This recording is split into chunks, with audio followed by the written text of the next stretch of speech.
artist ako pero practical din ako, parang gano'n. To be practical, being realistic, you can be artist alone kung sobrang sikat ka or marami kang gigs. Yeah. Pero if it doesn't meet your needs, like look for other things to do that feed your soul, that feeds your tummy, that provides you, that pays your rent, your bill. Kasi for ako, personally, I think I cannot do art alone. Parang ayoko ng art na yung ginagawa ko. Kasi somehow, I love being an artist. I love doing art. I love creating stories, illustrations. Pero somehow, nakaka-burnout din siya eh. Kasi you do it for a living. So I think, ako personally, I want to do other things. I want to read. Actually, I want to do a corporate job. Kasi I want to do, actually, I want to do other things kasi yun yung nagbibigay sa akin yun yung nagfu-fuel ng creative juice ko. Parang doing other things is essential kasi you can't just do art. Parang in order to do art, for me, you have to do other things as well. I mean, that's life. It's not just about, creating. For me, it's not just about creating art. It's also about living. And by living, you're experiencing, you can create art more. Yun. Ay, wow. Yun, no?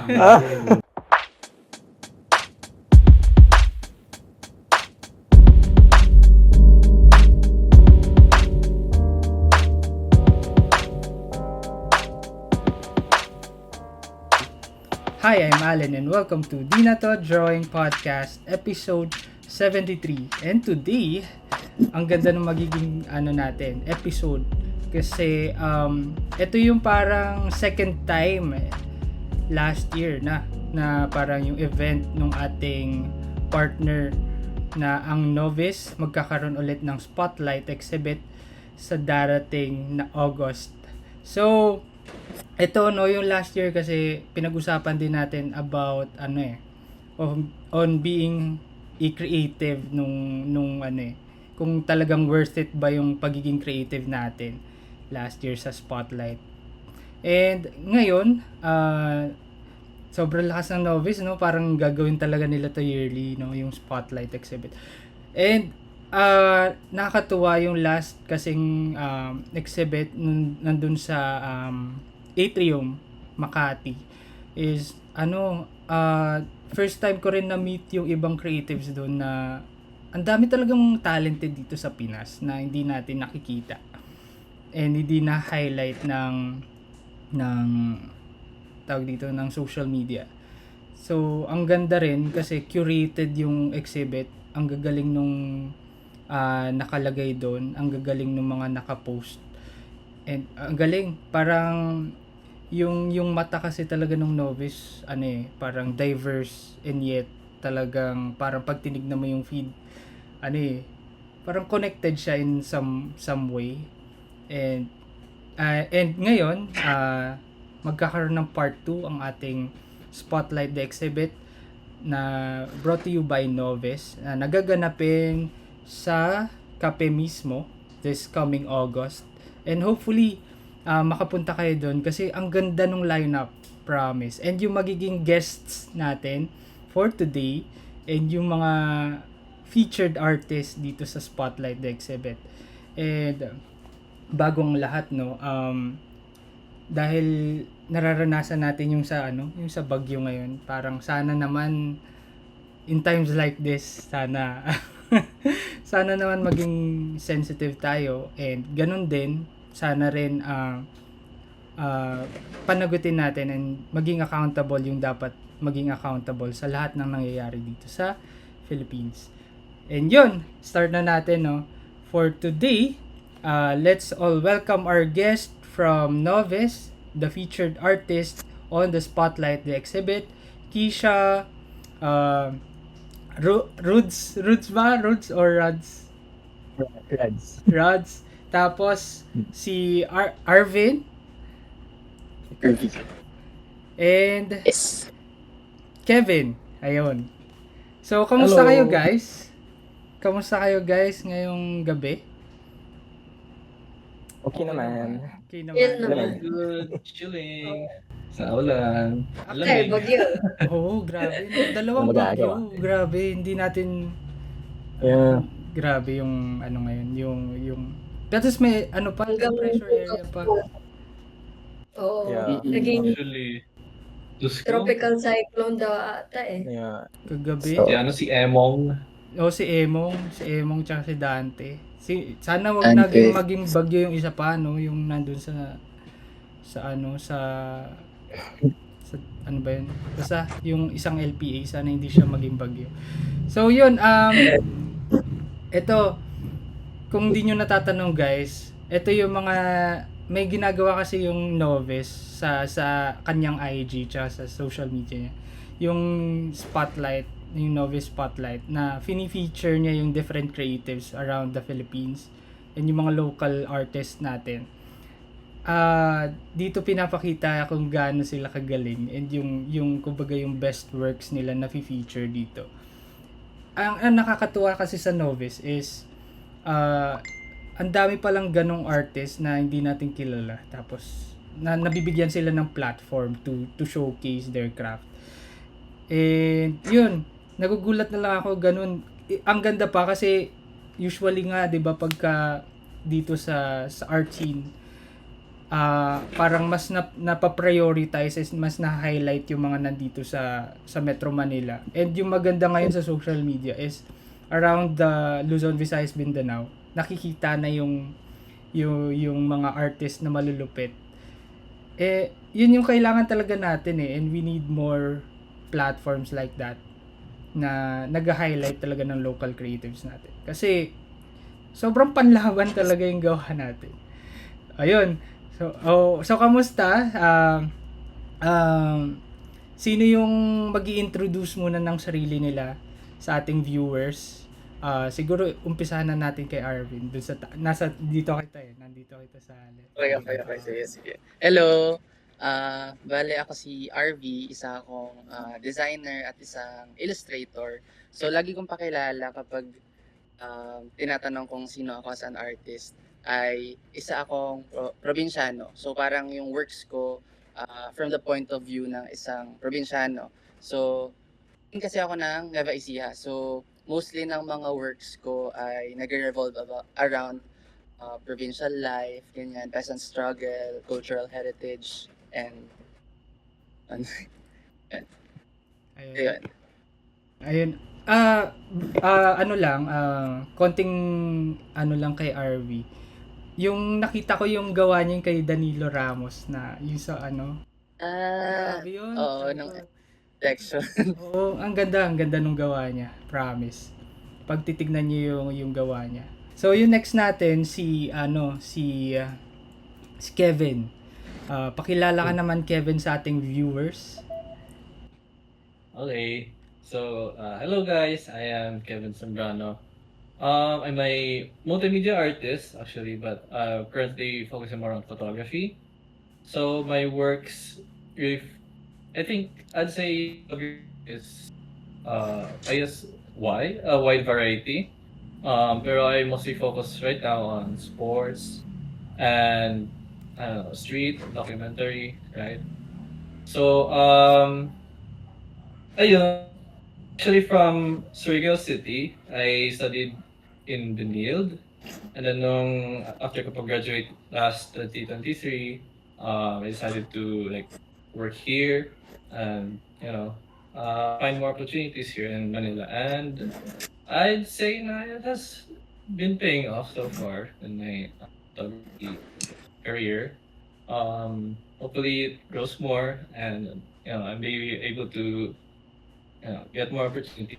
And thank you for this opportunity to speak the podcast and for Novice as well for featuring me.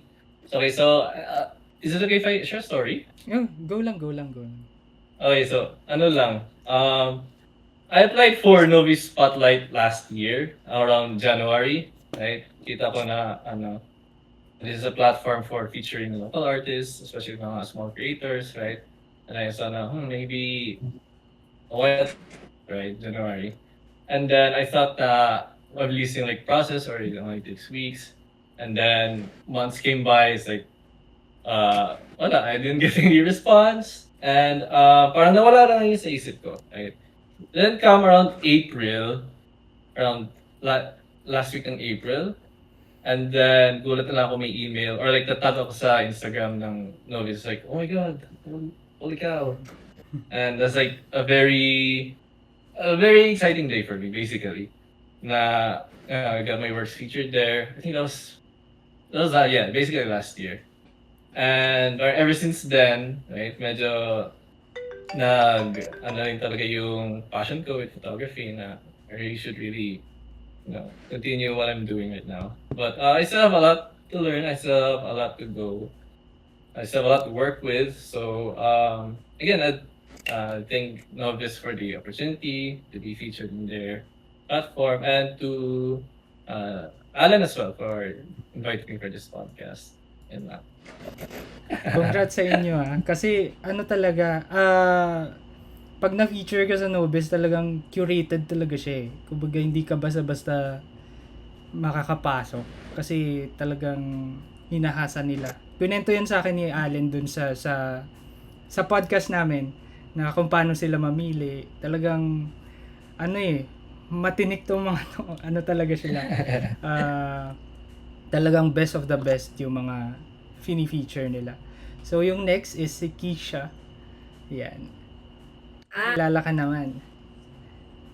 Hi everyone, I'm Keisha. I'm known as Keisha Kitsch online. I'm originally from Cebu, pero I moved here to Manila. Nag-Benil din kasi ako. So after college, I stayed din. And then I stayed here kasi mas thriving yung art scene here compared to Cebu. Or I don't know about now. Pero ayun, I moved here because I really like the art scene as well. Pero yun pala, ang daming, it's also difficult in a way. Pero ayun, I'm a visual artist and a designer. Full-time na. Kasi, ayun lang. What else? What else do you want to know? Ayun. so, Bisaya ka rin pala. Oh, Yes. let's go. Parang sa akin ang ganda nga nung accent ng mga Bisaya na parang may distinct silang accent na alam mong Cebu. Cebuano, Ilocano. Dati nung bago pa ako sa Manila, parang yung laging tanong ng mga tao, ba't ka galit? Ba't ka galit? That's true. Yung accent, sobrang parang hapon daw, na parang galit. Eh, hindi ako galit. Ganun lang talaga. Ganun talaga yung Totoo nila, yun. diba? Parang yung intonation, yung Oo. kala nila. Yung malakas boses mo, tas galit ka. I'm good. Mamaya pag-usapan natin yung mga kanya-kanya yung art style. Kasi parang may mga hinandpick akong mga gawa nyo na gusto ko rin tanungin kung ano yun tungkol saan. So, yun. Sunod si Rudes. Hello guys. I'm Raj. Ay, Rods pala. Rods ako na. And- Rods, sorry. It's okay. Nahawa ako kay ate. Okay. Si Alan kasi pauso. Char. Pero yan, I'm Raj. Originally, I came from Quezon Province. And right now, I'm an illustrator in Makati City. So, I guess full-time. I can consider myself full-time illustrator na kasi wala akong work. Woo! Kasi ayun, I'm an illustrator. So mostly ang ini-illustrate ko is mostly mga posters, and some are for book illustrations. So as for my art naman, I like to believe na art is an experience. So I always tell this sa bio kasi na parang art is an experience, and every experience is a story. So, and I like telling stories through my art. So, ayun, mostly mga themes ko sa art ko is mostly about storytelling and life appreciation na themes. So, ayun lang naman. Ayun, salamat guys. Tapos na pala. Hindi, joke lang. Ayun, mamaya, siguro sa edited na lang, ipapakita ko yung snippets nung gawa nyo. Para maging ano naman sila din. Okay. Makita nila yung mga gawa nyo dun Go. sa mga podcast. Ayan. Ang masasabi ko talaga, mga mamaw to mga to. Kala nyo, ang ano lang, no, soft-spoken, pero mga mamaw to mga to. Pag nakita nyo yung gawa nila. Kamusta mga drawing? Andito na ang limited edition merch ng Dinato Drawing.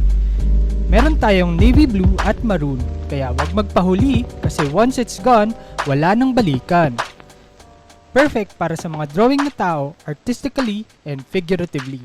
Kaya alam nyo na, add to cart na! Ayun no, so ang first question natin. Ngayon kasi parang nandito na tayo sa digital age na lahat ng galaw natin nasa social media. So para siyang virtual diary na kung wala kang social media para kang caveman. Kumbaga, it's either creep ka or sobrang parang madami kang tinataguan. Madami kang in-scam. Or kumbaga, bakit wala ka pang ganun, di ba? Ba't wala ka pang social media? Ba't ganun? So, dahil nandun na tayo sa era na ganun, how do you make your art stand out? Kasi sobrang, ang nagawa ng social media is fast pacing na parang dapat, to be seen, dapat may ginagawa ka, to be seen, dapat may pinopost ka. So, ano yung ginagawa nyo to stand out? And parang, sa pagiging standout to have you stand out, paano kayo nagiging authentic din at the same time? So, sino yung gustong sumagot doon sa katanong na yun? Hirap ba agad? Sige, I guess I can start. Sige. Oh, okay. So, for me, honestly, I'd admit it to myself na I'm not really doing much when it comes to standing out within the crowd. Or what I am doing, at least, is just being true to myself, right? So if you can see through my feed, yung inisip kong branding is just, to post my works. And whatever work that be, whether it be yung mga photographs ko, whether it may be street or sports. So if nakita yung portfolio or yung feed ko, sobrang halo-halo, right? And nagtataka nga ako kung tama ba itong ginawa ko sa feed ko or hindi. But I guess I just want to be authentic. Yun yung ginawa ko at the very least for my brand, for myself, for my branding, for my marketing per se, right? Kasi when I try to think of doing more, content creator wise kind of effort na parang everyday may nilalabas or whatever, for me it doesn't feel authentic, right? And parang you start being drained out of ideas, or parang nangyari yun na lang with the cycle mo would be, what should I be posting next? Pero no disrespect naman to content creators or those who are actually consistent with their works on standing out. In fact, hanga ako sa kanila eh. They're able to churn out that content and really stand out.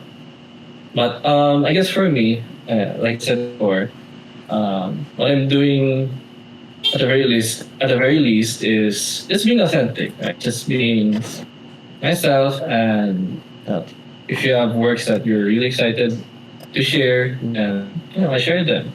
I don't think about how much my posts will engage sa social media, right? As long as you appreciate what you're doing, you love what you're doing. Parang I guess right now that's the best that I can do. And in terms of moving naman within the industry, guess, ginawa ko na lang yan silently. Building connections, interacting with others, behind the scenes. So, ayun. That's for me at least. That's my answer at least. Ayun. Kamusta yung iba? Yung paano kayo nag-stand out? Lahat naman kayo, di ba, may social media, no? Di ba? Oh. Hindi, caveman. May sagot. Ayan, may sagot na ako dyan. Mm. Actually, ang hirap. Sa totoo lang, ang hirap. Kasi, it's so, everyone is on social media. Well, majority naman. And it's so, sea of content, basically, diba? Parang, to the point na, nagda-doom scroll ka, nag-brain rot shit. Ay, sorry, pwede ba magmura? Pwede. Meron nga dito Pero cancelable yung jokes pero hindi na-cancel eh. Ayun, Okay. so, pero, ayun, as a millennial kasi, even though we grew up in the Friendster, MySpace, whatever. Nabutan pa ba ng iba? Baka. Pero ako Oo Oh, naman. kahit may ganon, hindi kasi natural. It was a place na we can go to for fun. Yeah. Now it's like, the internet is part of our everyday na we want to escape it, di ba? Ganun kasi ako, parang nasa point na ako sa life ko na I would rather escape it than live on it. Kasi, di ba, ang saya. It's nice to go out. It's nice to see the world, whatever. Pero I do understand na at this point, instead of trying to fight it, parang tool talaga siya. It's a means to and the end, I suppose. Although I know some people really genuinely love it. Ako naman, hindi ako ganon. But I'm trying to change my perspective on it rather than fight na ayoko talaga ng Facebook, ng Twitter. Sorry. Pero ayun, like I understand na some people that's how you reach people, and ako naman I would rather change my mindset about that if that makes me meet people that I would never normally meet. So it's more about reaching out to like-minded people. Ayun, parang kayo. And I don't think I would have met sila Allen, sila Lloyd, diba? If I wasn't online posting stuff also. So it really does bring opportunities at the end of the day. And kung yun ang gusto mo, go. Push mo yan. Totoo. Mag-TikTok ka, sayaw ka. Oo nga. Gets. Gets yung sumasayaw sa ano. Yung pala may ano pala, anong tawag doon? Yung parang isang account. Mga Gen Z yung nag-ano nun eh. Finsta ba yung? Ayun, Finsta ba yung tawag doon? Finsta. Hindi na ako makasabay. May ganun sila. Hindi na ako makasabay. Insta. Oo. Oo. Ayun. Kayo ba? Yung iba? Paano yung ano niya? Sige. Ako na next. Speaking of ano kasi, nabanggit ni Kija yung about social media na parang gusto natin siya takasan, ganyan. So recently nag social media detox kasi parang feeling ko nalulunod na ako sa everything. Parang ang daming nangyayari, ang daming so parang sabi ko sige tayo mag-break muna ako sa social media, ganyan, isip-isip and all. Tapos ang isang na-realize ko nga, hindi mo siya pwedeng completely takasan talaga kasi tama yung sinabi niya. Kasi ang dami kong na-miss na mga kung ano-anong ganap dun sa social media break ko. Dahil ko mga hindi nasagot, mga important stuff na hindi ko nasagot kasi nga offline ako. So parang ang na-realize ko dun is right balance siya talaga kung paano mo gagamitin yung social media. Well, in terms of yung publicity natin as artists, ganyan, siya, ginagawa ko lang usually yung what is necessary. Hindi ko siya masyadong ino-overdo. So, di ba yung tanong parang paano stand out, yung ganyan. So, mas concentrate ako sa mas connection with people. Hindi lang ako basta-basta nag-post. So, I message people, ganyan. I meet people para minsan kasi nakakalunod pag nasa feed ka lang eh. So, uh, very surface level lang din nakikita mo. So, ginagamit ko yung social media as parang connection with people. So, marami akong na-meet na ibang mga artists. Saka lang humihingi ng mga advice, ganyan. Tapos nag-share na ano. Yun, parang ganun ko nagagamit yung social media. So, right balance talaga siya. Kasi, tama nga sinabi niyo na parang hindi natin siya matatakasan at this point. Parang we have to live with it. Totoo. Ikaw ba, Rads? Ito yung nahirapan ako maghanap ng picture. Wala kang makita. Bihira. Ano picture? I mean, yung Okay. galing. Yeah, I don't usually post pictures. Pero yun, to answer the question, well, tama naman yung mga sinabi nila na, yun, be authentic, and, like, lahat okay. And to answer the question na, to stand out sa, I mean, for me, you can have a goal of standing out. Pero for me, it's better if i-internalize mo yung pagiging being in the community. I mean, for me, mas okay yun. And eventually, you will stand out. And for me naman, if yun talaga yung goal mo, to stand out, for me, you have to do different roles, not just an artist. You can be an artist alone. Pero if you want to market yourself, you have to do different roles then. For example, you have to be an artist and a content creator. And for me, since nasa social media na nga tayo, being a content creator is really a must if you want to, to be seen more. And, ayun, I mean, I don't know if it's sad thing, pero that's, if not the only way, pero that's something na kailangan mo talagang gawin if you want to, to be seen, to market yourself. And siguro hindi naman masama yun eh. You just have to find the right balance para you have to market yourself in a right way. Like, and kahit medyo, na toxic yung social media, you just have to, find the right balance and do other things other than social media, like being in a community, like joining different events, finding friends. So, yun lang naman. Parang market yourself well, be yourself, and be friendly. Be with the community. Yan lang. Pero in the line of topic dun sa sa digital age, kung papansinin niyo yung pagiging artist dati is somewhat mas mahirap kasi paano ka magiging visible without kasi parang mano-mano siya, bibigay ka ng flyers, maggagawa ka ng libreng art for them para lang magkaroon ka ng recognition, tapos dapat may right networks ka talaga. And oo, 'di ba, parang yung ngayon yung struggle natin is to be seen with the oversaturated traffic sa social media, 'di ba? May set every generation has their own set of struggles sa atin, oversaturation. Back then it's Wala. getting the Halos right people, parang ganun. May mga ganun talaga.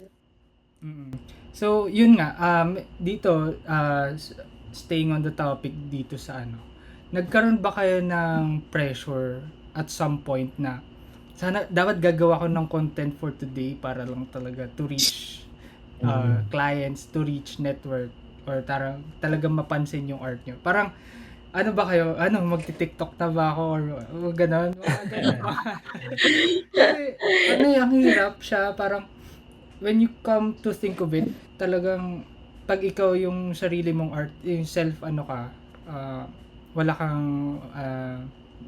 ka pang network, kailangan mo talagang i-market yung sarili mo para lang talaga mapansin. And, yun ba? Nagkaroon ba kayo ng pressure noon na ito, gagawa na ako ng content for today, tapos gagawin ko siya consistently to reach the right network? Kayo ba? Nagkaroon ba kayo ng ganong pressure? Yeah. Oo, of course.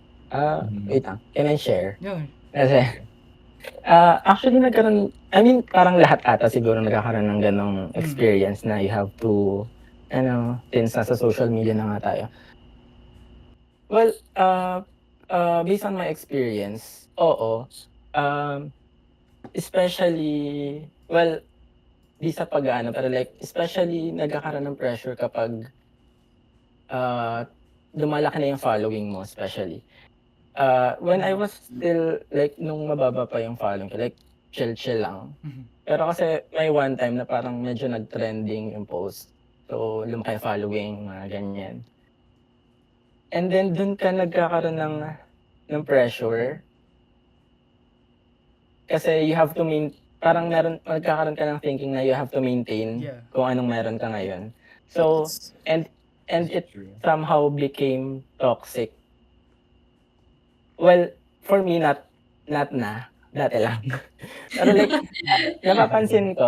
napapansin ko lang, ang gusto ko lang din sabihin is, sana sa mga ibang artist, di ko lang malito, pero like, it's becoming toxic na masyadong gustong makisabay sa social media, na parang, as an artist, well, sana di ako makancel din. Pero, Say it, go! Very good.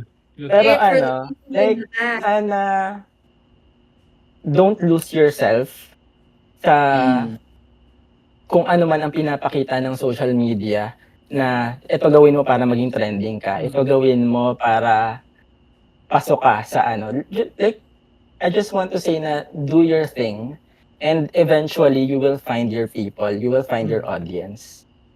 Yun lang. Siguro, yun yung pressure na hindi maganda. Meron kasi mga good pressure na, Yeah. I wanna make content. Parang, sige. Pero like, ang hindi magandang pressure is when society or the social media that dictates what you create. Yun lang. So, yun lang, be yourself. Yun lang naman. Yes. Ayan. Ganda. Thank you. Uy, may bago kaming merch para sa mga mahilig mag-drawing. We're bringing back Baybayin na isa sa mga OG ng ancient scripts. In collaboration with Lloyd Zapanta, isa sa mga baybayin gods at type artists dito sa Pinas. Pagsuot mo to, parang nagiging kapartner mo na ang kasaysayan. Make your ancestors proud. I-represent ang atin pero make it aesthetic. Makabayan pero drip. Meron itong 2 colorways, black and white shirt. Available na ito sa Shopee para kaya mo na bumili at the palm of your hands. Dahil dito sa Di Na To Drawing, ang drawing lang ay para sa papel, hindi sa plano. Adudu karte! Kayo ba? Sino ba yung parang, ito yung first content ko na talagang, parang ganun. May ganung feeling na, yun, yung may pinost kayong content na somewhat na pressure kayo. May ganun, may makakwento ba kayong ganun? Hindi naman sa content, pero general, parang pressuring. Very actually, yung tanong na yan, it's more me versus myself. Ganun. yung pressure sa sarili. Pero sa totoo lang naman, like no one's forcing me to do anything. It's more of my expectations to myself na, kailangan ganito kasi ganyan. Parang, again, it's very overthinking kind of thing. Pero, ayun, it's also more in hopes to reach certain opportunities siguro and reach like a wider crowd, ganun. So, that's where the pressure is coming from. For me, Yes. Ako very similar yung experience ko kay Rods. Lalo dati nung pandemic, na parang lahat ng tao nasa art Twitter. So, parang weekly kailangan mo maglabas ng something para para relevant ka Para that time. relevant. Kasi parang doon lang nag-uusap yung mga tao, yun lang yung lahat tayo longing for connection. No? So parang lahat ng tao nandun. So parang noon ko na feel na parang kasi kailangan kong gumawa para may post ako lagi. And then eventually parang hindi talaga ako kasi very social media person. So nung 2020 lang talaga ako nag art Twitter, tapos ngayon wala na nga eh. So parang hindi ko siya kaya talaga. Okay lang, wala nang Twitter. Hindi ko siya kaya i-handle. So parang nahirapan ako paano ko ipapresent yung sarili ko as this artist.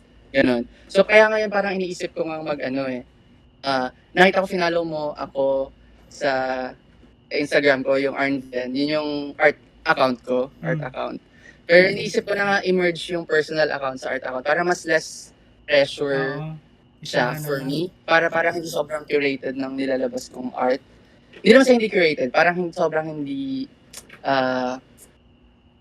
parang pretentious or something. Ewan ko. Para siguro kung sa personal account ko, parang nainisip ko, sa personal account ko, mas mas genuine, ganun. Tapos parang at least nakikita rin ng tao yung ginagawa ko aside from being an artist. So parang gusto ko mas maging casual, mas chill yung vibe. Kasi nga pressure ako na pag may ganito kang account, dapat mag-post ka ng mga ganitong mga bagay, mga ganyan mga bagay. Yan lang. Totoo. Okay. Can I share? Yeah. We're good na? Yeah. Okay. I guess yung share ko na lang with like experience when it comes to pressure posting, right? I guess when it comes to visibility. So nung around this January, I covered yung sa translation, and then I was experimenting with things, right? And then yun nga, with the pressure of like having the pressure of standing out or being visible, curious ako in terms of boosting sa post. And ayun, after posting, I tried what if I try boosting my post? And then it comes with a cost, yes. Pero I tried it for a week, and then I was really like shocked with the results. And honestly, it was addicting. It was addicting na makita ganitong visibility. Like, oh my God. Pero yung feeling na ganun, it also feels like it's pay to win. Right? Na I'm paying to be visible. So, I tried it once, right? And then, yung naging mentality or like naging thinking ko na lang when it comes to boosting my posts would be, I guess, content that actually really matters, not just to me, but also to like, the community or just, I guess, locally or the Philippines as a whole. That's why I started with Translation kasi it's a national event, and there's a lot of ice cream with that event. So there is some pressure now when it comes to posting content. Pero kasi naman ako ganun ka pressure to the point na I really think of I try to devise something na di genuine. Kasi I have like a lot of ideas in my head on what I can make, pero ang mahirap is logistics eh. Like, how do I prepare all this? How do I plan all this? So they're all just buried at the back of my mind. So sometimes I accept na I cannot do this now. But I'm just just going with the flow right now. And if I may have travels, or if may racket ako, or if like somebody hooks me up with a shoot or whatnot, I'm always down, right? Yun yung magiging content ko. But otherwise, just trying to devise my own. Right now, medyo mahirap. Yun lang naman. Kamusta mga drawing? Alam nyo bang hindi pa natatapos yung bangkingan? Dahil nandito na ang isa sa pinakamalupit na merch na pwede nyong masuot. Kasama natin ang De Balaquer na isang international motorcycle group na against sa mga kamote riders. Si Joshua Malaki na sobrang solid na artist ang gumawa ng design para sa shirt. Napakaangas pag suot mo ito sa ride. Meron itong off-white colorway para aesthetic din tayo. Limited edition lang to at available na ito sa Shopee. Dahil dito sa Di Na To Drawing, ang drawing lang ay para sa papel, hindi sa taplano. So alam nyo na, add to cart na! I think yung advantage of being creative and artist, lalo ngayon sa content creation, is talagang nagiging value creators tayo eh. Hindi tayo yung nagra-ride ng wave kasi nasa sa atin na yung pagiging creative eh, kung paano natin i-spin off or paano natin i-put out yung content natin. And kung papansin ninyo, ang daming content na talagang wala lang, ang bilis lang lumipas, tas parang dumaan lang. Pero pag naging value creator ka nga, which nakikita ko sa inyo lahat na ganun yung ginagawa nyo, yun yung talaga nag-i-stay sa long term. Kasi yun talaga yung may laman, kumbaga. Kasi pagka bilis lang eh, kung nag-viral ka, saglit lang yan. Paano may susustain? Pero kung value creator, tapos consistently nandun siya, talagang matatandaan siya ng tao. Hindi siya yung parang doon din lumalabas yung hindi pilit. Talagang authentic yung lahat ng ginagawa nyo. And yun nga, going back, ito napansin ko sa lineup ng art sa creatives natin ngayon. Iba-ibang lugar sila kung saan sila saan sila based. Si Kevin sa Surigao, si Kija sa Cebu tapos si RV sa Nueva Ecija, tas si Rad sa Makati. So, ito yung tanong ko. Na-share to ni Kija kanina eh. Yung parang, yung sa location, kumbaga, paano ba maging artist sa Philippines today based on the location influence? So, kumbaga, kada location ba may ganitong mabungang art scene or parang iba-iba ba siya kada location? And how it affects paano ka mag-network and paano ka mag-market based on the location. So, yon, paano siya nakaka-apekto sa location? Dati kasi, when I left Cebu, parang may art scene naman. I'm sure everyone where they're from, may art scene, pero very small, or it's not like here. Nung when I moved to Manila, ang wide kasi ng net. Di ba, ang daming city sa Metro Manila mismo. So you can reach a lot of people and meet a lot of different artists. So it's nicer to get the creative minds, also creative take din ng mga people from different places. Sa Cebu, ito small at the time. I don't know about now. Siguro mas thriving na ngayon. There's more of an art scene there. Pero again, it's still small kasi maliit nga yung Cebu. So, I haven't really stayed there long enough to know din kung kamusta ba yung art scene doon ngayon. Pero I guess it helped din na social media helped. The internet helped, putting different artists, like Novice, it helped also na they're reaching out to more than just Manileño na artists. Dati issue ko yan eh. Parang, nasa Manila. Lang, diba? Sige nga, ako Manila para din. Yun pala. It doesn't matter. Ayun. And yung iba ba, paano yung experience nyo sa location nyo? Yung art scene, paano ba yung art scene doon? Sige. Sorry, ikaw na. Ay, sige, ikaw na, Rads. Ikaw. Okay. Okay, sige. Sa Nueva Ecija, kasi bago ako lumipat din lang dito sa Manila, galing naman ako ng Baguio. So, Baguio ako nag-aral. So, bago ako pumunta ng Manila. Tapos before nun, tsaka lang ako nasa Nueva Ecija. Siguro ang problema sa mga provincial na areas tulad ng Nueva Ecija, parang kulang yung mga tao na nag-consolidate ng mga artists. Parang walang solid community. I think. Yun yung kulang. Kaya, I mean, merong mga artists talaga. Wala lang sa kanila, nag-consolidate into one para mag-organize ng mga activities, ganyan. So, yun yung problem doon. So, dati, meron, nung time ng Guhit Pinas. Guhit Time ng na! Guhit Pinas. I go. Oo. Pero, to be fair, parang yung group ng Guhit Pinas nun na Nueva Ecija, solid siya. Like, pumupunta talaga yung mga tao kahit sa iba-ibang mga iba-ibang mga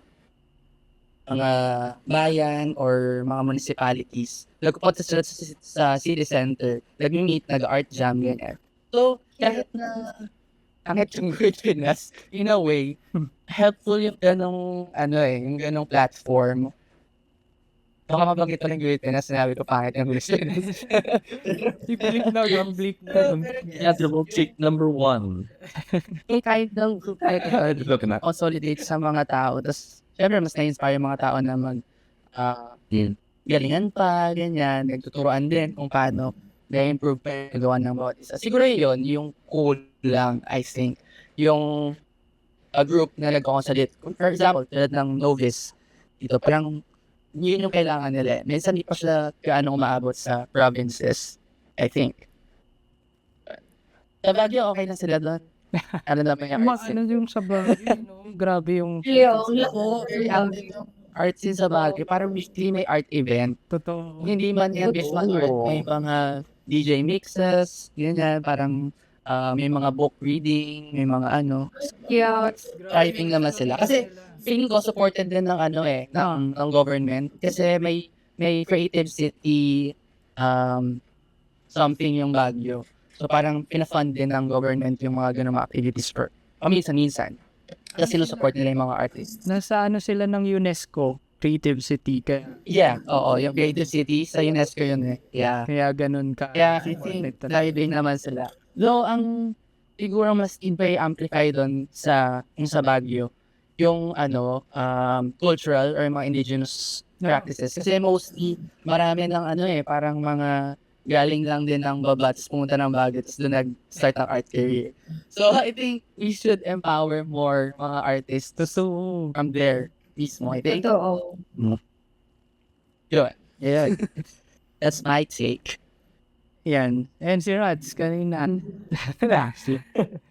And then, based on personal experience, ako kasi, a place ko, Quezon Province, I don't really, parang hindi ko nakikita yung arts sa province ko. Kasi, I don't know why, pero hindi ko siya, parang, siguro, factor yung pagiging too conservative and practical ng place.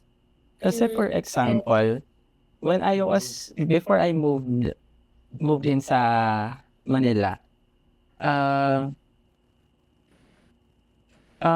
meron akong friend, tapos nagko-con siya. First time mo niya mag-con, then I thought at first na parang, maybe bili ba siya? Parang ganon. That was my thinking when I was still in the province. And then, nagulat ako, parang ang laki ng hinita niya nung nag-con siya. Sabi ko, what? There's may market sa Manila. Tapos doon ko na-realize na parang sa province ko, masyadong practical yung thinking. Na parang practical in a way na they won't appreciate art. Kasi, maybe ang thinking nila is saan nila gagamitin to. Like, mapapala ako dyan. Pero, so ayun, I think factor yung pagiging practical way of thinking ng mga taga-probinsya. Kaya parang hindi masyadong nakikitaan ng potential yung art sa province. And I think Manila is a place where everyone meets kasi. Kasi maraming from province, na yung province nila hindi masyadong appreciated yung art. Whereas sa Manila, doon sila nagsasama-sama yung mga artists na parang doon nag-meet, doon nagkakaroon ng kakilanlan, doon nagka-thrive. So I guess, yun, parang yun lang naman yung experience ko. Kumbaga parang, yun nga, parang, kumbaga nobody ka sa province. Pero like, pagdating mo doon, parang you can find your own community. I just hope na mas mag-improve pa in the next few years. So to add, actually, tama yung sinabi ni Rods, tama ba, Rods? Yeah. When it comes to sa province, medyo practical talaga yung pag-iisip ng mga tao, even sa creatives, right? So, that's true actually. I see a lot of creatives sa Surigao na yung ginagawa nila is really more of, I guess repetitive na parang, repetitive. So when it comes to like actually growing, actually like branching out, actually experiencing other things besides, let's say, like sa photography, weddings, events, whatnot, and being, when it comes to like, if you want visibility talaga in like art, in terms of photography, in terms of what you're doing, it's hard sa province, honest to God. No pandemic, I was doing that, right? And for sure, yung market ko was not in Surigao. It was more of here in Manila talaga. And it comes to like, kasi back in pandemic, yun nga, I was doing sort of conceptual na photography for like yung sa organization na I joined back in Benilde. And a lot of people that appreciated it were from Surigao. Although there were Surigao creatives. But in terms of like other people, parang ex wala, I don't know. So, ayun. I guess when it comes to sustaining yourself as a creative sa province, is more of what can you offer, right, to the people. What do you want visibility? What can you offer? Whereas when you go out sa shell mo, like branching out here in Manila, you just be yourself. You just create.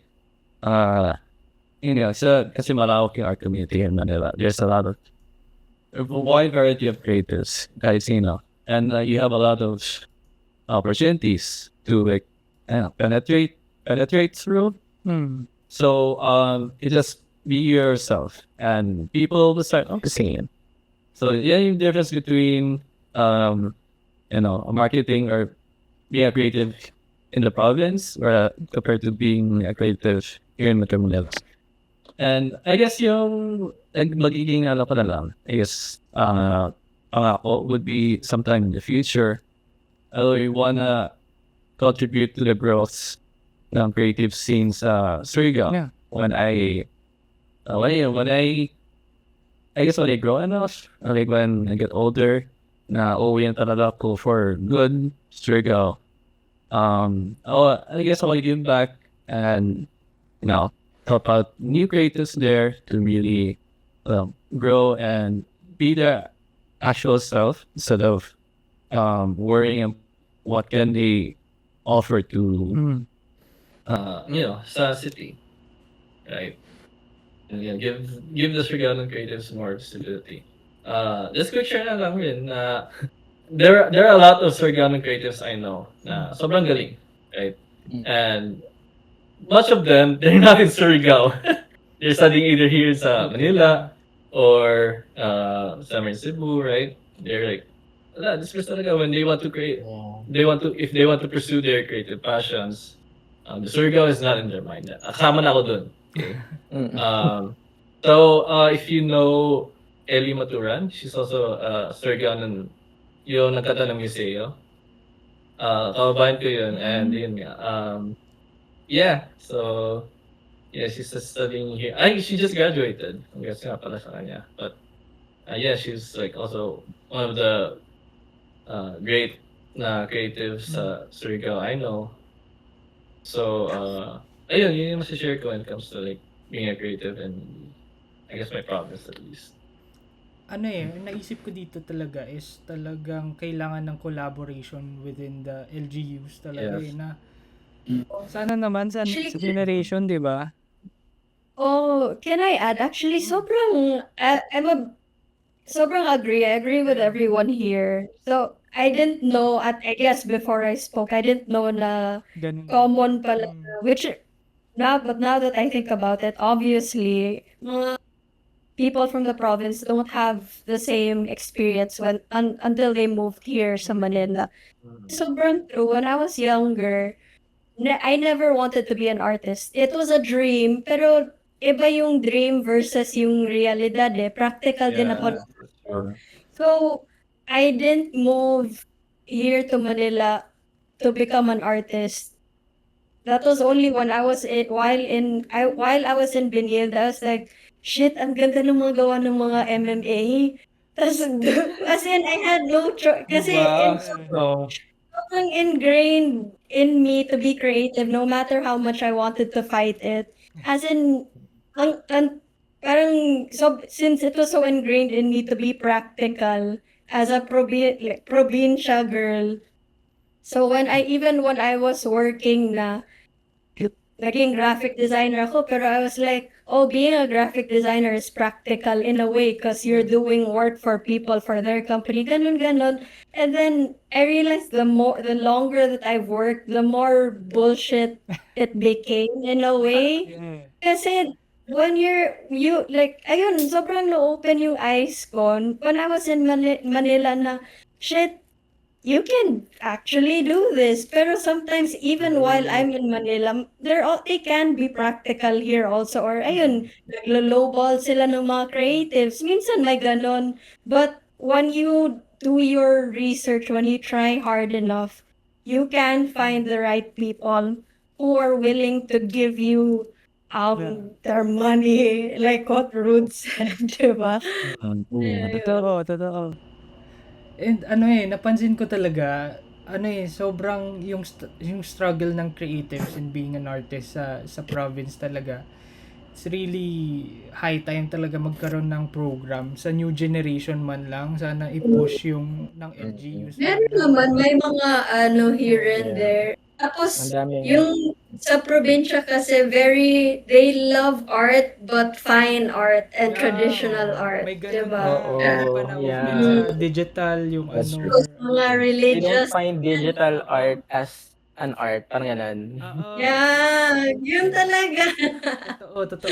Tsaka ang daming sasayang na potential, ang daming magagaling from the province. Oo, dahil. Na, Kaya yun nga parang kumbaga sana mag-mature din yung art scene, yung creative scene sa province. Kasi hindi lang talaga more on traditional yung mga gumagawa Parang ang dami din talagang talented artists around the Philippines.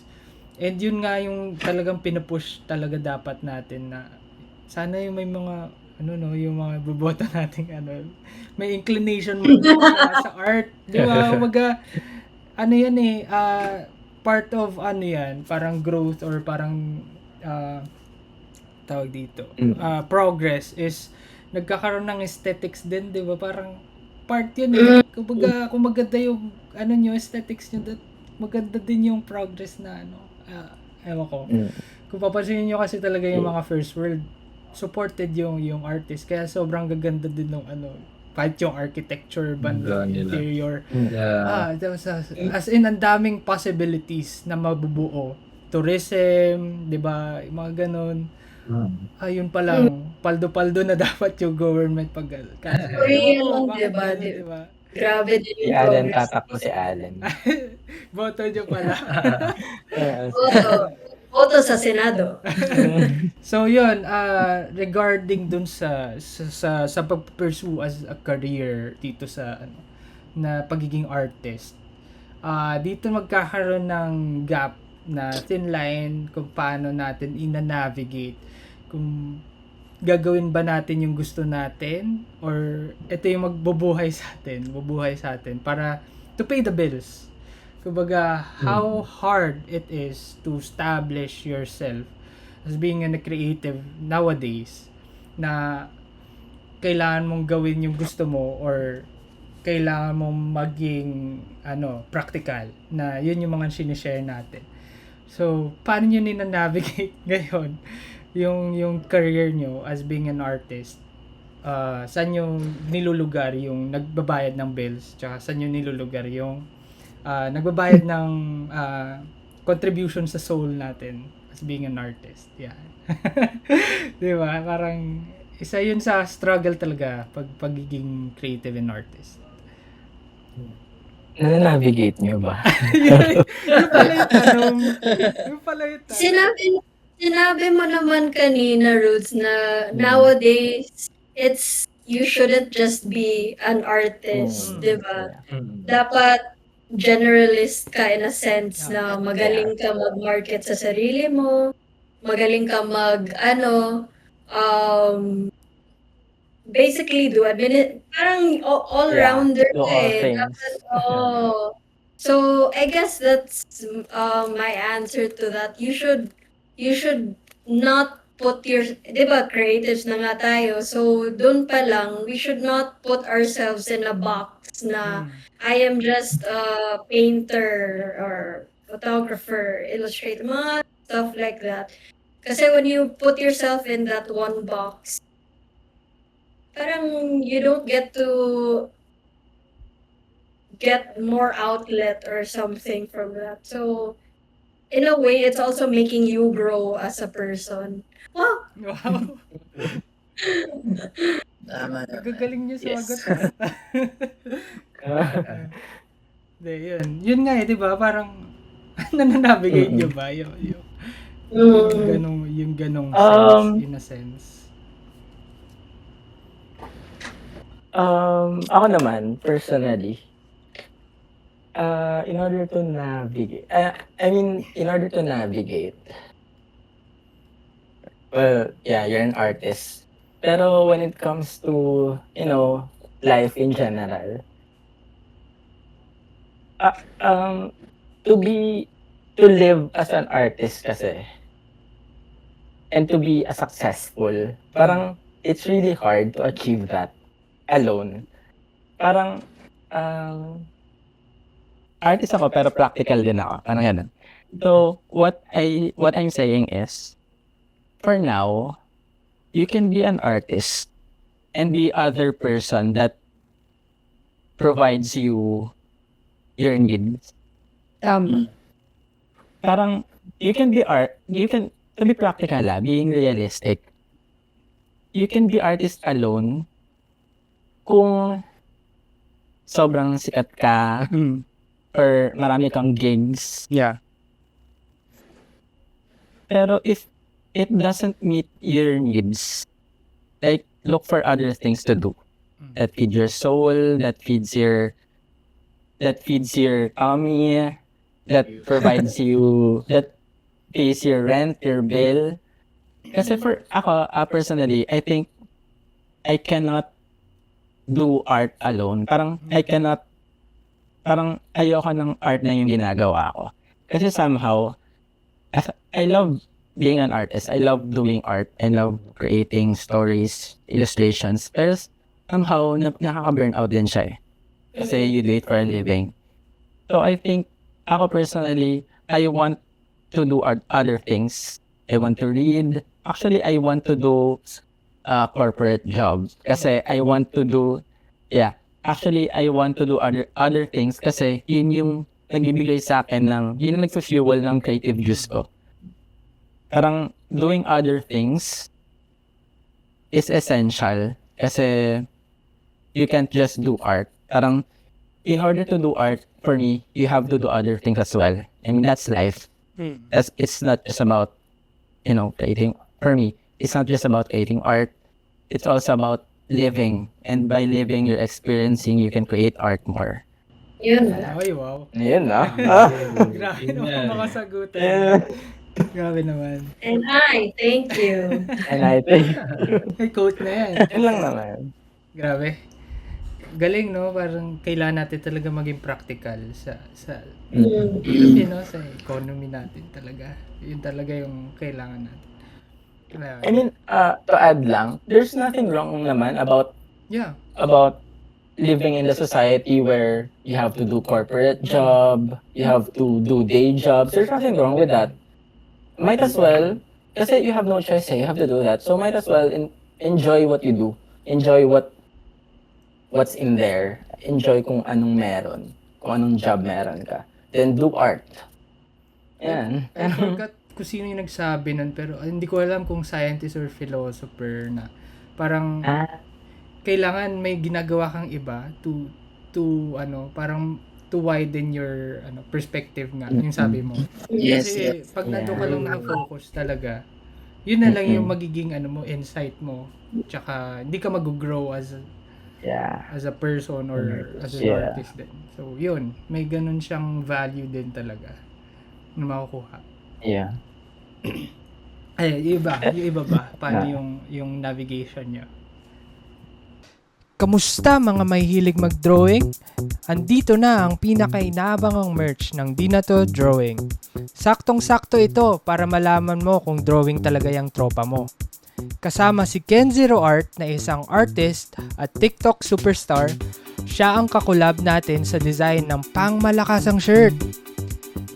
Meron tayong beige white at emerald green, syempre para may choices kayo. Available na ito sa Shopee para talaga sa mga mahihilig mag-drawing, including you. Kada quarter pala ng taon, fingers crossed, pati tuloy ako naging drawing na. Meron tayong artist na i-collab para sa gagawing merch. Dahil dito sa Di Na To Drawing, ang drawing lang ay dapat sa papel, hindi sa plano. Add to cart na.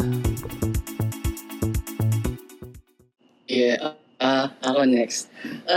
Regarding dun sa parang hindi lang dapat art yung ginagawa ko. May say nung undergrad, parang Filipinization, hindi ko alam kung sino nagsulat. I'm sure parang national artist or something. Kaya sabi niya na Filipino artists are generalists kasi hindi pwede art ang ginagawa mo. Kasi communal yung tunay sa art back in the day. Diba? Gumagawa sila ng mga palayok for their own, and that's art. Diba? Pero may iba silang ginagawa bukod doon. Hindi sila parang full-on artist lang. Kailangan may ibang ginagawa. Kasi saan ka kukuha ng inspiration sa gagawin mong art? Wala kang pagkukunan nun kung art lang yung ginagawa mo. Anyway, yun lang. Interesting chika. Pero kung paano nila navigate yung paying the bills and pursuing your passion, siguro bilang may day job. So day job ay sa advertising. So nasa advertising ako sa umaga. And then sa gabi, tsaka ako ginagawa yung mga other artsy stuff ko. So, siyempre sa umaga, in a way, art pa din siya kasi you're thinking creatively. So, medyo nakakaano lang siya minsan, nakakapagod. Totoo. Creatively. Kasi, syempre, nag-iisip ka na ng concepts mo sa umaga, sa day job mo, tapos pag uwi mo, nagawa ka ng ibang stuff for yourself or for other purposes. Parang, di ko na kaya, So parang, ang ginagawa ko talaga ay I take a rest. So after ko umuwi ng bahay, nag-rest ako bago ko gawin yung mga racket ko, mga freelance ko na, which is, masasabi ko, yun yung passion ko, yun yung fuel sa akin to create. Which is yung mga children's books, mga picture books. Ginagawa ko, magpapahinga ako, tulog ako, saglit, tapos tsaka lang ulit ako gigising to do that, to do yung mga racket ko. Kasi nga, yung mga racket alone, hindi niya ako mabubuhay. I mean, hindi pa ganun kalaki yung nakukuha ko from those rackets na kaya ko nang iwanan yung day job ko. Kaya, need ko pa rin i-navigate or and yung job ko. Hindi naman siya super dreading for me. Okay naman din siya. Yung marinig Medyo yun. nakakaubos lang talaga siya. Joke lang. Nakakaubos lang talaga siya minsan ng creative juices. Totoo. Yun. Mahirap talaga, mahirap i-navigate yung Pero, lang din, right balance lang din kung paano mo Oo. itimplahin. Galing. Dapat di ka masyadong mababurn out na pang buhay ka pa rin, na may ginagawa ka pa rin At buhay outside ka of it. pa rin. Yeah. Yun yung mahalaga. Oo. Buhay ka pa rin. Diba? Di, pero Diba? nakarelate ako sa'yo. Yeah. Yung minsan pahinga ko, yung passion ko, passion project. Yun na yung pahinga ko. Kasi may day job din ako. So, yun yung gagawin kong pahinga. Parang ganun pa rin. Parang art pa rin. Pero yun na yung pahinga ko. Yun yung Oo. pampaano ko talaga. Distress. Kasi gusto mong ginagawa siya, kaya parang in a way, nakaka-relieve siya. Ayun. Ikaw, Kevin, paano ba yung sa'yo? Paano mo nina-navigate naman ang... Okay. I guess I'll share my past experience and my experience now, I guess. So, actually naka-work na rin ako corpo starting noong 2023. After ko pag-graduate because it was either uwi ako ng province or I find some purpose here in Manila. Right? Pero, hindi natin mood pa umuwi. Sige, mag-work ako. And then, yung naging experience ko with navigating as a creative, while also paying the bills. Work was night shift. It was photo editing. Uy. Yeah. So, I guess yung magiging main point ko would be time and dedication. It really takes time and dedication when you really want to survive as a creative in this world. Like, habang buhay maging creative ka, takes time and dedication. So, I was working night shift, right? Thankful ako ng night shift. Kasi pagdating sa, umaga, I can some rackets here and there, some gigs, right? And, kasi, yun nga, mga gigs ko or mga rackets na binibigay mga tao sa akin, it's like, morning or hapon. Pero, at the price of rest. May times na halos puyat ako, halos walang tulog. Pero papasok pa rin because I have work to do. Right? And because I have to sustain myself. So that was something I was going through for like a year and 6 months, I think. Yeah, it was a year and 6 months. But eventually, with my work, it kind of came to a point na parang hindi na talaga ako hindi ko na nagustuhan to yung ginagawa ko, basically. And, I guess, ito rin, I'll admit na I'm in a privileged enough spot to say, hindi ko na kaya to, I'll leave. And then, kasi, nakaipon din ako, thankfully enough to stay myself on my unemployment phase until now. Pero, ayun, yung ginagawa ko when I was still working, right, sa corpo, was, I guess, I'd say malugo. Medyo malugo rin kasi, work sa gabi, and then gigs sa umaga, right? Just to do something I actually like, which is photography. So that was what I was doing. So now, going back to time and dedication, yung naging ko would be, I guess I'd say na medyo may pinakapitan rin ako at the moment na connections actually really make a big difference in that works, right? So, unti-unting, kinukuha lang ng mga tao to, minsan sumalo sa mga shoot nila, or gano'n, right? So, parang gano'n yung nagiging sustain ko at the moment. That's what's sustaining me right now. Aside from that, kunwari, I also do some, I also need to create. from time to time, right?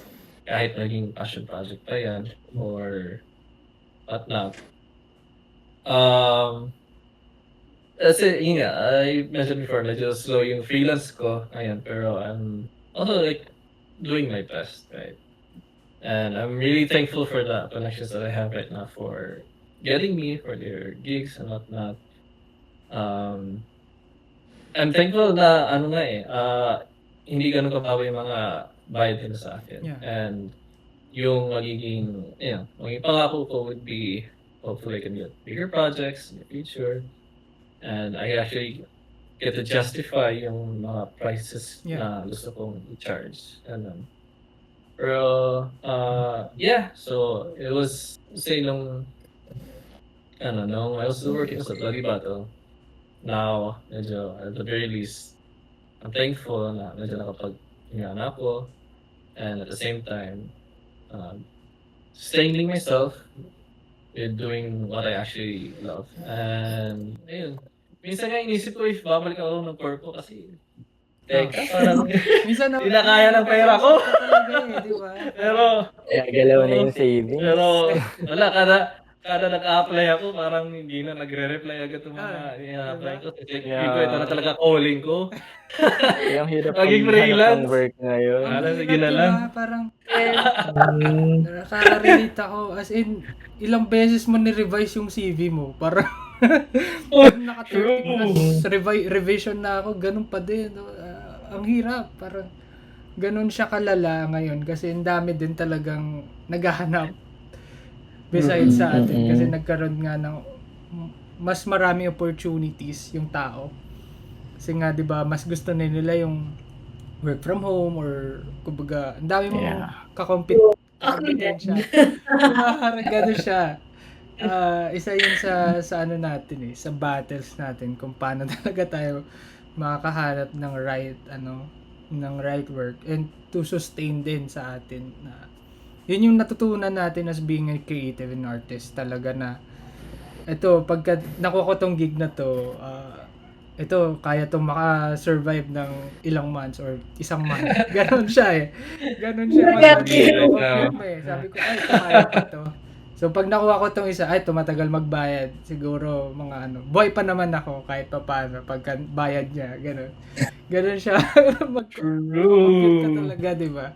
Compute malala ka. Kaya, yun, it's, maganda rin na may day job din talaga. Kaya napaisip ako nun, tagal ko rin na freelance na, balik na kaya ako ng ganun, di ba? Parang, balik na kaya ako ng corpo, kasi hindi na ako, parang ganun. Nakakatakot yun. Di ba? Ang hirap. Pero, speaking of, yung shinare ni Kevin na, talagang maganda yung network and yung, connections. Ano yung role ng communities tsaka yung collaborations kasi iba-iba tayo si Kevin sa photography, iba-ibang network din yan. Kay Kija lalo yung kay Kija nakita ko yung ang daming yung mga traditional artist na ang galing yung mga bigatin. Ang ganda ng collab niyo dun sa Mocaf, nakita ko yun. Yung face Hindi, sa Art Toys. Sa Art Toys pa. 'Di ba parang kumbaga iba-ibang network siya, iba-ibang collaborations. Tapos ano yung nagiging role niya to uplift your work, to recognize your work. How important it is to have a network kasi hindi siya sapat na talented ka lang. 'Di ba? Parang kailangan mo talaga ng network. So, yun. Una pa lang tanong, how do you network? Parang, paano ka nakiki-network? Kasi, most of us, lalo yung mga artists, introverts yan Na, parang, ang hirap. Paano ko kausapin to? Di ba? Wala masyadong extrovert na artist. Di ba? Okay. Yan. Ayun, si Can I Kevin share? yata. Meron sabihin. Okay, so I guess the biggest advice I can give, ito rin yung mga natutunan ko is, that person nga with my friends, dapat talaga maging makapal yung mukha mo. True. Honest to God. At some point, parang you really have to be, yun yung translation of thick face. So, hindi naman sa But now, kupal ka, kapal na mukha. It's more of, you have to go out your shell. You really have to, I guess, have to be a little more extroverted, right? So, kunwari may mga gigs or may mga pinupuntahan ka mga events, go interact with people, go talk to them, right? And maybe maybe you'll find a certain person who's actually looking for something, and then ikaw yung magiging ikaw yung magiging tao na kilala niya, right? And yeah, basically, so it's really more of going out more and being a little bit more sociable. Ako, I'm trying my best. Medyo hindi na ako ito nahiyain. But slowly then, it's actually playing out. Being noticed more even by the people that I idolize, right? Nagiging, within the radar, although, and again, still slow. Yeah, it's something that is a really a big advice na I've learned that, kasi I'll just share na, actually, sa totoo lang, pakapala talaga ng mukha. And if hindi makapal mukha mo, paano ka talaga nalabasa sa how are you going to stand out with that? So, I guess that's one thing that I can share. Totoo. Kayo paano kayo naki-network nun? Totoo yan skill kasi talaga yung yung pagiging, kahit introvert ka, kailangan mo i-develop yung skill mo. sa totoo lang, ganun naman siya. Hindi siya, may ibang tao, it comes easier to them, lalo na pag extrovert. Yeah. Pero it's a skill that you really have to learn. Parang, ako kasi introvert ako. Pero, even though I'm an introvert, very curious kasi ako na tao. So, I always, whenever I can, I will ask whoever, no matter your background, no matter what you do, if I see what you're doing and I'm curious, I will ask you. Ganun ako na tao. I guess that because of that trait na sobrang curious ako na tao, parang I got to reach out din and meet a lot of people who became important connections or became important to wherever I am or how far I've come. Ayun, parang it's nice lang. It's nice to know, and because I never really had this type of siguro community back home. So, ayun, if example, sobrang galing ka illustrate, I'll ask you like, oh, Dibs, ganun, ganda ng gawa mo Tapos, ayun, wala na. Best friends. Oh, Totoo, 'di ba? Parang need talaga siya na ang ganda nung part na curious ka kasi ganun din talaga, parang wala, tatanungin kita. Parang ang ganda lupit mo Gusto ko malaman paano mo ginawa. Ganun siya. Diba? It's nice kasi to pick other creatives' brains na parang, how the hell did you think of that? Parang amazing. To me, it's really amazing to see how other creatives work. Diba? Sobrang inspiring din kasi, lalo na if they're in your community. Yeah. Tayo maging curious minsan. Ang ganda nung nung ganong trait talaga. Part talaga siya pagka-creative ka, talaga, feeling ko, nandun na siya ingredient siya Paano ka magiging curious sa mga bagay-bagay. Ganun siya. Ito nga, yung sa novice naman, yung iba dito, first time nyo ba ma-exhibit yung works nyo besides yung kay Keisha? Or, paano yung experience nyo sa exhibits? Siguro, umpisa natin kay Keisha kasi siya yung parang, yung alam ko, kilala ko dun sa exhibit type. Teka, sino pala yung first time ma-exhibit yung work? Sa, parang mapakita siya sa ganun. May exhibition or what? First time ba Second yung iba? time, Or so- na-exhibit na din yung gawa? Hindi naman first time. Ayun, Mm. mga mamaw nga pala to. Ayun, so, ano yung experience nyo when it comes to exhibits? Kasi iba din yung experience nun besides sa parang nakita lang online yung gawa nyo eh. Kumbaga, pag nakita nila actual yung gawa mo in the physical space, it tends to open up a lot of opportunities din. So, paano yung experience nyo sa ganun? Or ano yung gusto nyong i-share doon sa ganong scene naman? Sige, si Keisha muna sa exhibits. Well, sa totoo lang, I get imposter syndrome. I get imposter syndrome even though yung works ko nandun nag-feature. I don't know. I guess on a personal note, I don't really like being in the spotlight. Na. Weird, no? I mean, I guess it's more ang labo kasi nandito ako. That's how spotlight yung More Spotlight yung pangalan na isip.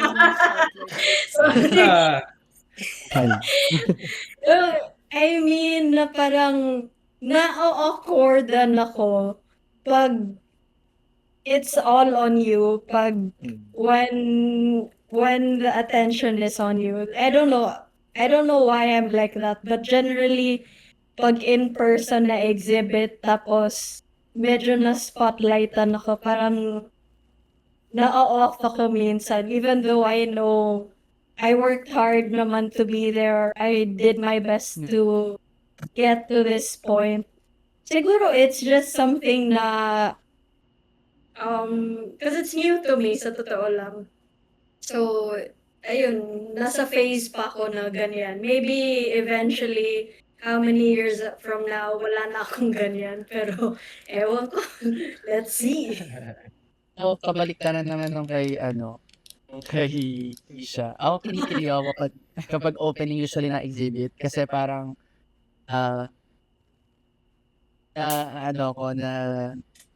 yun, kinikilig na ako kasi parang shucks, nakaline up ako sa sa mga ganitong mga artists. Tapos parang iba din yung iba din yung feeling kapag nandun din yung pag sa may mga ibang artist. May different feeling siya for me. Yun, pwede ka rin kausapin yung mga tao. Parang way yung exhibit openings for me para para kumilala ng mga tao kasi parang yun lang yung way ko. Usually kasi di ako ma-attend ng mga cons, di ako ma-attend ng mga iba-ibang mga ganaps na hindi usually nag-usap yung mga tao. Sa exhibit kasi usually mag-usap talaga yung mga tao eh. Sa cons kasi kung hindi ka kakausap, hindi ka nagkakausap. Pero doon, parang wala kang choice kung di mag-usap kasi wala kayong gagawin. Parang yun yung nakakilig na part for me na parang okay, pwede kong kausapin yung mga tao dito. Yung mga artist na gumawa nitong mga works na to, pwede ko silang kausapin at ka-interact. So, in a way, ganun yung feeling ko naman kapag exhibit openings, ganyan. Yeah. Ayun. Diba, yung last two nating artist, yung guests. yun mo share. Yun mo na. Ito mo take. Kasi, hindi kasi ganun ka lalim experience about exhibits. I've only been yung work ko once pa lang nata ako nag-exhibit. Hindi pa ako nakaka-attend.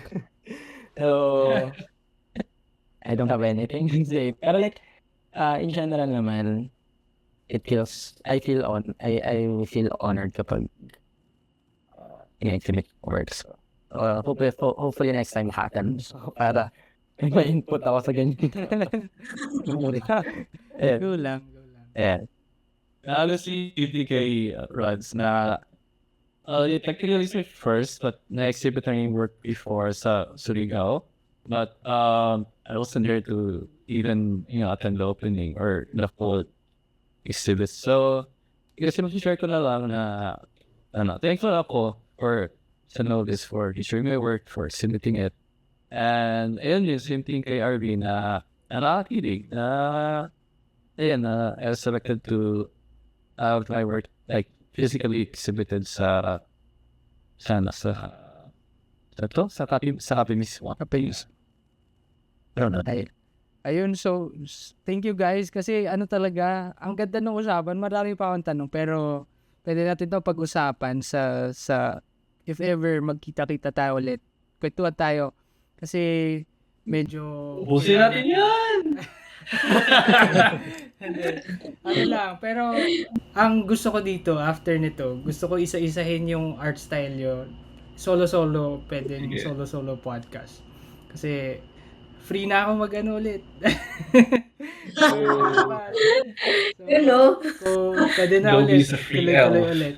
Di na siya marirestrain. So, ito no, salamat ulit sa guest natin. Ang daming quotable quotes talaga ng episode na to. Hindi ko maano. Siguro mga nagbilang ng reels, no? Mga 10, joke lang. Ayun, salamat sa pag-guest. RV, Kevin, Keisha, and Rods sa pag-guest sa Di Na To Drawing Podcast. Salamat sa pag-accept ng invite. And salamat, Novice, sa pag-invite sa amin na maging media partner to have a podcast to the featured artist.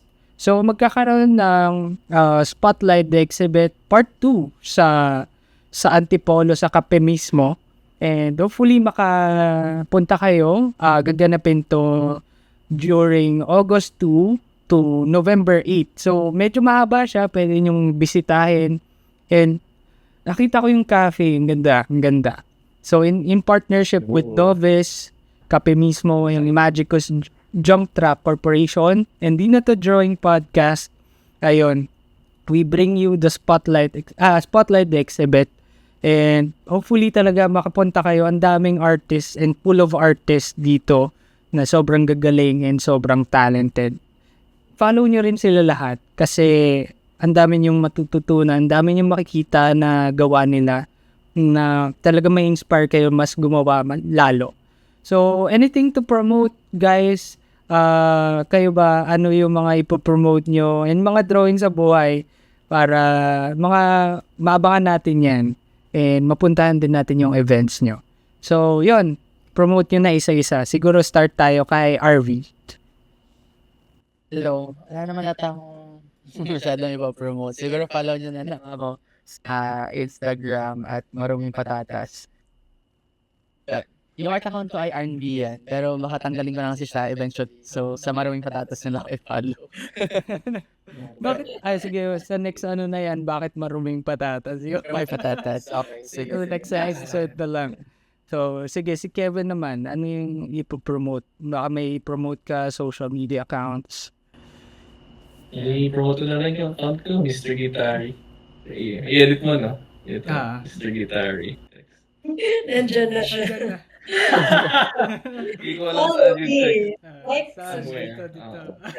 Here. Mr. Guitari. So, next si Keisha. Baka may mga ipopromote ka dyan.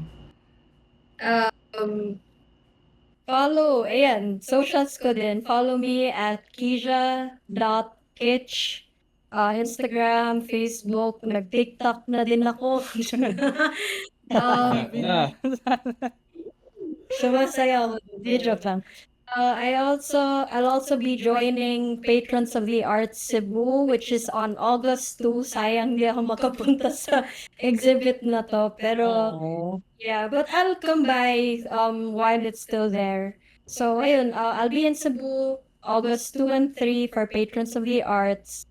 And then August 10 and 11? August 10 and 11, tama ba? Sorry, check ko lang. 9 and 10, I'll be joining the assembly, which will be in Makati. It's also a market site. Ayun. So, kay Rods naman, So guys, socials ko na lang. You can follow me via at Rods Arts. RUDZ ARTD. Walang X. ayun. Salamat, Thank you. guys. Nga pala sa Spotlight, the exhibit, hindi lang siya exhibit, guys. Kaya ang sobrang haba nung run niya kasi iba-iba yung mangyayari. Magkakaroon ng pop-up events like fresh takes, workshops, art markets, and more. Talagang sobrang busog. Ewan ko to si Allen talagang gusto ng stress eh. De, joke lang. Pero ang ganda, diba? Parang, abangan niyo yun. Nakita ko yung schedule nila, sobrang packed talaga. Ang dami niyo matututunan sa workshops. And sana talaga maka-attend ako doon sa Fresh Takes kasi ang solid ng mga nagtutok talaga doon. Pati yung workshops, talagang madami kayong matututunan doon. Hopefully, magkita-kita tayo soon. And puntahan niyo yung exhibit sa Cafe mismo, August 2 to November 8. Abangan niyo na lang yung magiging schedule natin sa pop-up events sa Novice. Follow niyo yung Novice sa Instagram, Novice Magazine PH, and sa Facebook is Novice Magazine. Ako yung nag-promote, no, nung ano siya. Pero yun, sige. Salamat sa lahat ng sumuporta sa Novice, pati yung mga artists, featured artists. Congrats sa inyo. And hopefully, support nyo lahat yung nandito. Support nyo lahat ng magiging artist, yung exhibit. Pati yung magto-talks. So, follow nyo lahat yan. Ang dami nyo matututunan dyan. And for more exclusive updates, feel free to follow Di Na To Drawing Podcast on Facebook, X, Instagram, YouTube, Spotify, Playback. Pero hindi na kami active sa Playback. And Shopee, may mga merch kami doon. And hopefully, pag na-sold out kasi yung merch, makiki-collab kami sa another artist. So, dapat kada quarter yan eh. Kada quarter ng taon, may talagang kakolab na artist. So, yun. Hopefully, check out nyo yun lahat and check nyo rin yung social media handles ng ating mga guests. Sobrang mga mawawaya. And dahil dito sa Di Na To Drawing, ang drawing lang ay para sa papel, hindi sa plano.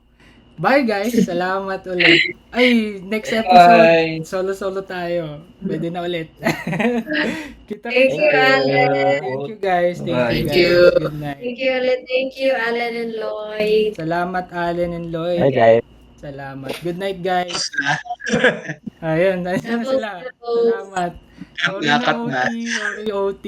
And okay Cut. lang. Thanks, guys. Mga alas 9 eh. Alas 11. Kasi parang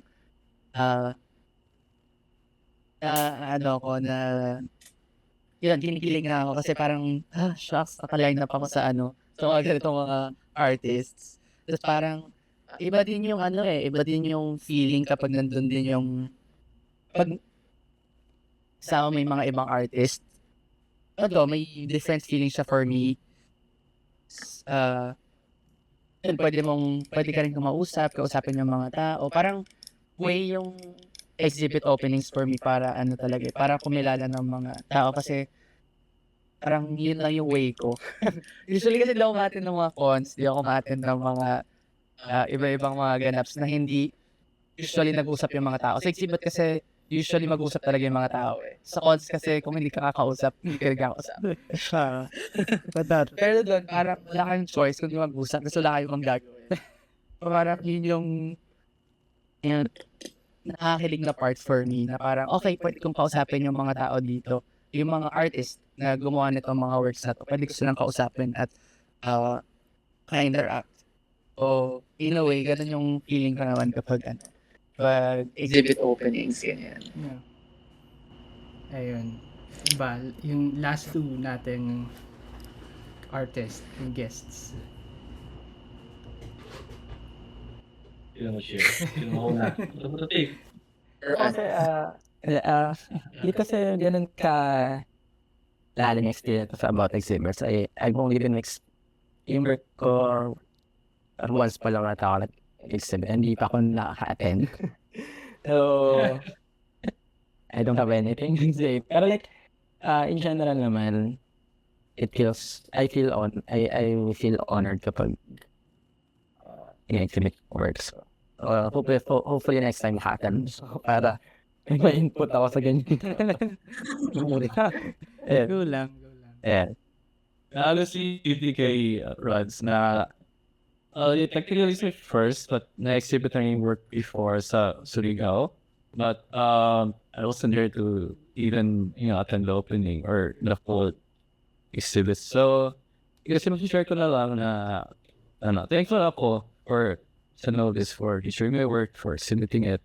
And ayun yung same thing kay RV na nakakilig na ayun I was selected to have my work like physically exhibited sa kape mismo. Ayun, so thank you guys kasi talaga, ang ganda ng usapan. Marami pa akong tanong pero pwede natin 'to pag-usapan sa if ever magkita-kita tayo ulit. Kwentuhan tayo kasi medyo Ubusin natin yan! ano lang, pero ang gusto ko dito after nito, gusto ko isa-isahin yung art style yun. Solo-solo, pwedeng Sige. solo-solo podcast. Kasi free na ako mag-ano ulit. So, pwede na Don't be ulit. so free, Tuloy-tuloy elf. ulit. Di na siya marirestrain. So, ito salamat ulit sa guest natin. Ang daming quotable quotes talaga ng episode na to. Hindi ko maano. Siguro mga nagbilang ng reels, no? Mga 10, joke lang. Ayun, salamat sa pag-guest, RV, Kevin, Keisha, and Rods sa pag-guest sa Di Na To Drawing Podcast. Salamat sa pag-accept ng invite. And salamat Novice sa pag-invite sa amin na maging media partner to have a podcast to the featured artist. So magkakaroon ng Spotlight the Exhibit Part 2 sa Antipolo sa kape mismo. And hopefully makapunta kayo. Gaganapin to during August 2 to November 8. So medyo mahaba siya, pwede nyong bisitahin. And nakita ko yung cafe, ang ganda. So in partnership with Novice, Kape mismo, and Magicus Junk Track Corporation, and Di Na To Drawing Podcast, ayun, we bring you the Spotlight the Exhibit. And hopefully talaga makapunta kayo. Ang daming artists and pool of artists dito na sobrang gagaling and sobrang talented. Follow nyo rin sila lahat kasi ang dami nyong matututunan, ang dami nyong makikita na gawa nila na talaga may inspire kayo mas gumawa lalo. So anything to promote, guys? Kayo ba, ano yung mga ipopromote nyo and mga drawing sa buhay para mga maabangan natin yan and mapuntahan din natin yung events nyo. So yun, promote nyo na isa-isa. Siguro start tayo kay RV. Hello. Wala naman ata akong masyadong ipapromote. Siguro follow nyo na lang ako sa Instagram at Maruming Patatas.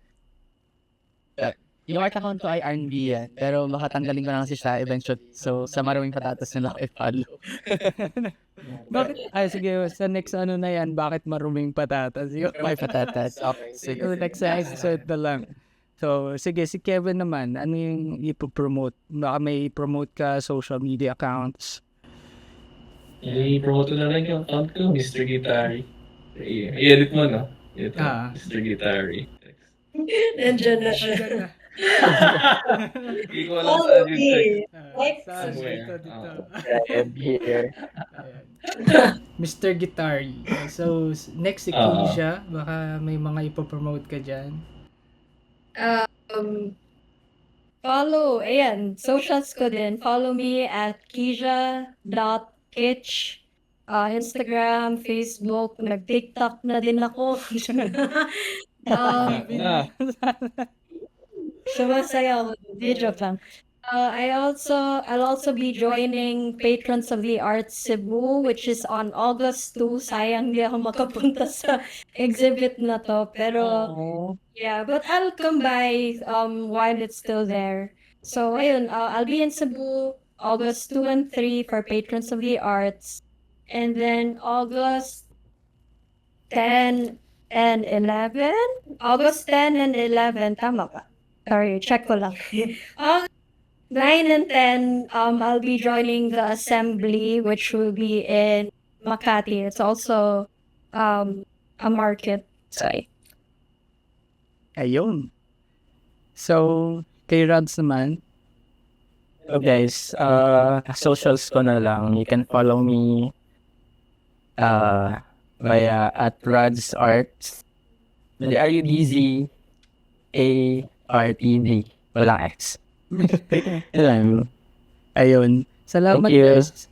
Nga pala sa Spotlight, the exhibit, hindi lang siya exhibit guys Kaya ang sobrang haba nung run niya kasi iba-iba yung mangyayari. Magkakaroon ng pop-up events like fresh takes, workshops, art markets, and more. Talagang sobrang busog. Ewan ko to si Allen talagang gusto ng stress Di joke lang. Pero ang ganda, diba? Parang abangan niyo yun. Nakita ko yung schedule nila, sobrang packed talaga. Ang dami niyo matututunan sa workshops. And sana talaga maka-attend ako doon sa Fresh Takes kasi ang solid ng mga natutok talaga doon. Pati yung workshops, talagang madami kayong matututunan doon. Hopefully, magkita-kita tayo soon. And puntahan niyo yung exhibit sa Cafe mismo, August 2 to November 8. Abangan niyo na lang yung magiging schedule natin sa pop-up events sa Novice. Follow niyo yung Novice sa Instagram, Novice Magazine PH, and sa Facebook is Novice Magazine. Ako yung nag-promote nung siya. Pero yun, sige. Salamat sa lahat ng sumuporta sa Novice, pati yung mga artists, featured artists. Congrats sa inyo. And hopefully, support nyo lahat yung nandito. Support nyo lahat ng magiging artist, yung exhibit. Pati yung magto-talks. So, follow nyo lahat yan. Ang dami nyo matututunan dyan. And for more exclusive updates, feel free to follow Di Na To Drawing Podcast on Facebook, X, Instagram, YouTube, Spotify, Playback. Pero hindi na kami active sa Playback. And Shopee, may mga merch kami doon. And hopefully, pag na-sold out kasi yung merch, makiki-collab kami sa another artist. So, dapat kada quarter yan Kada quarter ng taon, may talagang kakolab na artist. So, yun.